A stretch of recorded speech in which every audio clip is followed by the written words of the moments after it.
So chapter 6 is all about functions, and the first thing that we're going to do are operations with functions. And when we talk about operations, we're talking about addition, subtraction, multiplication, division. I'm going to tell you right now in 6.1 for today's lesson, we are not going to do division. Okay, we're only going to focus on addition, subtraction, multiplication of functions. And so the problems that you're going to see are going to look kind of like this. Now, in your book, the directions are also going to give you a division problem, but we're not going to do any of the division problems. All we're going to do is addition, subtraction, and multiplication. Sure. Here's what you got to understand, okay, notation-wise, because one of the things that is going to happen is there's going to be a bunch of different notations that you need to get used to. When you see something like this, all this means is you're going to take f and g and add them together.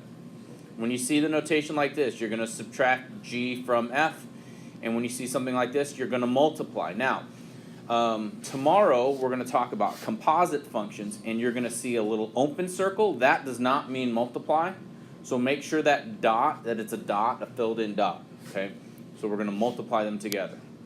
That's all that you're doing on 6.1 day 1. Okay, and it looks like this. Okay, so this is f. I'm going to add it to g. This is f. I'm going to subtract g from it, and this is f, and I'm going to multiply it by g. So what I want you to do is those 3 operations right now. Go.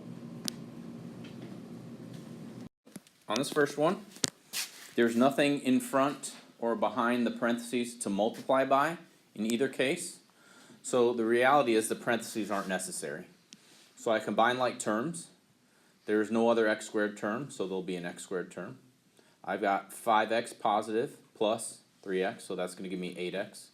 Negative 2 plus negative 2, that's negative 4. So you should have had 8x squared plus 8x minus 4. How many have that? Okay, good.